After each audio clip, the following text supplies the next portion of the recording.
And now we move right into into the next news video, and I will say it again that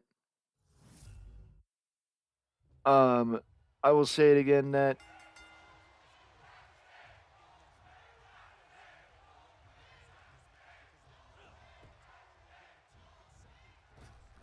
I will say it again that it is entirely possible that due to the holiday being tomorrow, I may not be recording a news video tomorrow, but if I do, it will be later in the day once everybody that comes over is gone. So figure 7, 8 o'clock at night instead of the normal afternoon, instead of the normal afternoon updates that you guys are used to getting. But either way, one way or the other, you guys will find out the news tomorrow. But that is tomorrow and an update to let you guys know what's going on. And before we get into the news, I also just want to mention a big thank you to those of you who have been supporting the channel either as new subscribers or that have been supporting the channel for a while now. I very much appreciate it, and I want to say that you guys are part of what I'm thankful for because I am thankful for the opportunity to be able to do what I do, and I'm thankful for you guys for making it possible. So I do appreciate that, and I hope everybody has a very happy and healthy and safe Thanksgiving tomorrow if you live in the United States and celebrate Thanksgiving. But now off to the news as Cain Velasquez, who was recently released after posting a $1 million bail or either posting his bail or posting a bond or whatever the case was. I don't really know the details.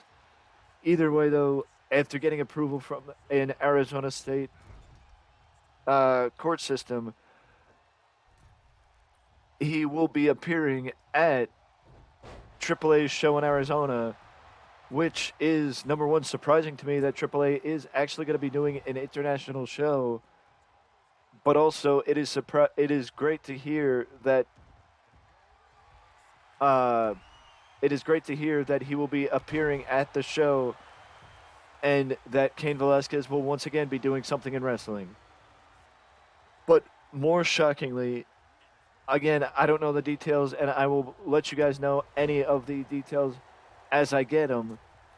That apparently Ricky the Dragon Steamboat will be running a final match. Will be having his final match. Very little details are known at this point, but Ricky Steamboat will be having his final match. One more final match. Similarly, I would say on par with his long-term rival or long-time rival, Ric Flair. What happened with Flair over the summer, or what Flair did over the summer, having one final match. The only difference is between Flair and Ricky Steamboat. There are some that doubt that that was Flair's actual final match. But I think it is fair to say that when Ricky Steamboat does this, if he does end up doing this, that Ricky will stick to it and it will be Ricky's only final match. It will not be where it becomes a series or something that we have to wonder if Ricky will do it again. That once Ricky gets in the ring and does one final match, that will be it for Ricky the Dragon Steamboat. And if anybody deserves it, I think it's him, to be honest with you. Because Ricky is one of those guys that back in the day had to retire because of injury. So if he wants to go out on his terms with one more match to show that he can do it, then let him do it, God willing. One surprising bit of news is that current never openweight champion, New Japan's former New Japan star, Carl Anderson, will be competing for New Japan next month, defending the never openweight title in the match that he was probably supposed to have, but it went to Crown Jewel instead, and then they rescheduled the match. So it is very odd that number one, Carl Anderson is actually going to go back to New Japan, and number two, that Carl Anderson is not going alone because the video that was posted by the OC sure seems that way. It sure seems that Carl Anderson will be joined by his booking agent, Luke Gallows, at the event next month, and it's also rumored that the OC will be featured at Wrestle Kingdom in January. Either as that will be the end of their run in New Japan or one of the last few dates that they will do in New Japan. And you got to wonder if allowing the OC to compete at Wrestle Kingdom and finish their dates or what they're doing, whatever's going on, you got to wonder if any of it is a part of a make good on the part of WWE for forcing New Japan's hand, or maybe just maybe that wasn't a part of it, and it's um in actuality it's that Carl and Doc may continue within the ranks of New Japan for a bit longer than expected as a make good for what happened due to the Crown Jewel, because of Crown Jewel. So that's a bit of big news, because also if you put it into perspective,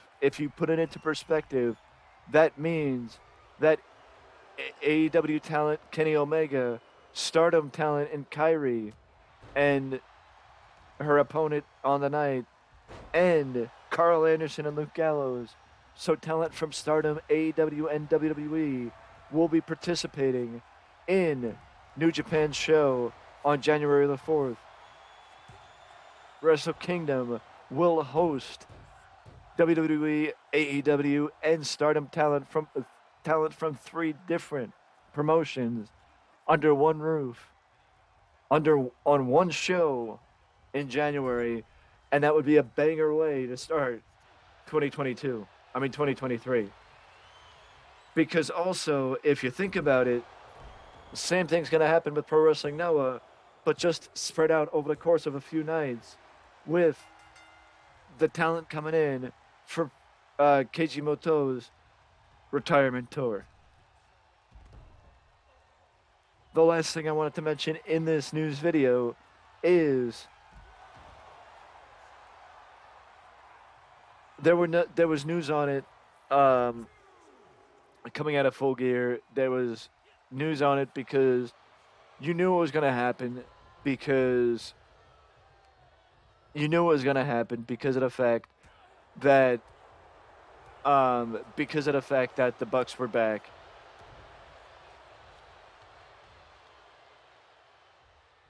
You knew it was going to happen when the Bucks returned, that people were going to start talking about the CM Punk situation.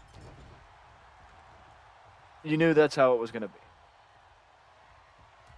I refrained from mentioning it in yesterday's news video because I didn't want to talk about it. But apparently there are people that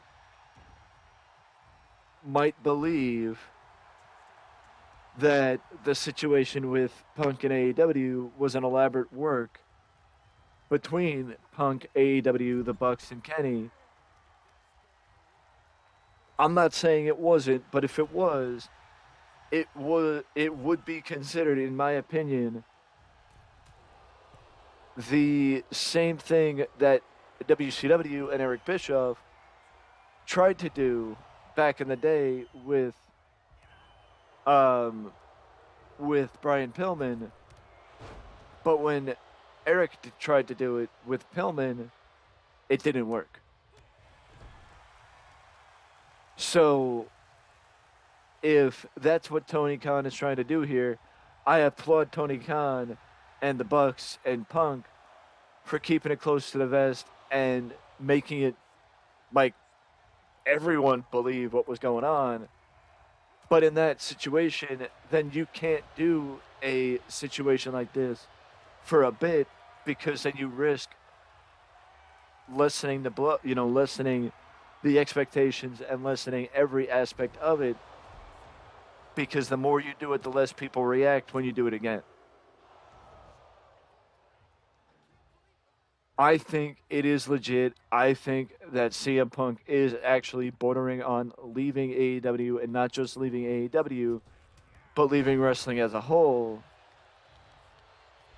And for people that actually believe that this might be a work and not real, I think they're number one, reading too far into it, and number two, that they want to believe that it's not real. They want to believe that Punk is not done, and they want to believe that what happened did not happen, and that it was just a way, and that it was just a change of plans and a way to get Punk written off television while he heals up his injury.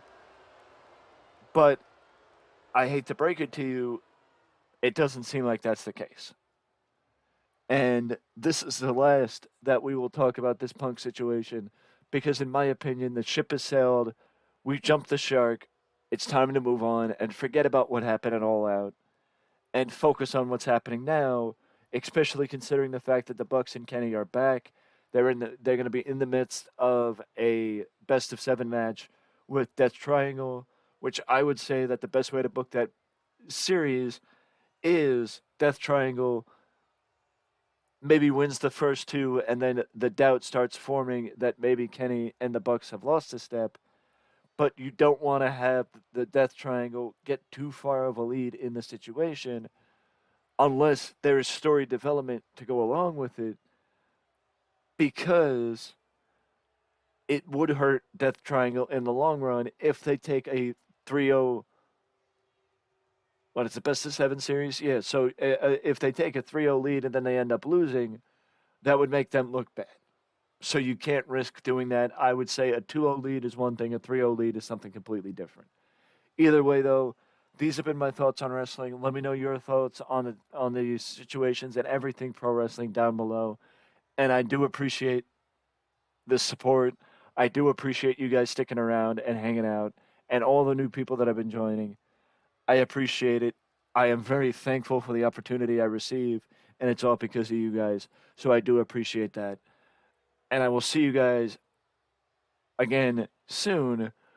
But don't forget that if you any and all interactions do help with the video and get more eyes on our stuff. So the more interactions you make, whether it be a like, a subscription, or comments, either way, they all help and are very much appreciated. But before you go, do not forget to ding dong that notification bell next to the subscription box to always know when a new video is up on the channel. And I will see you all again soon.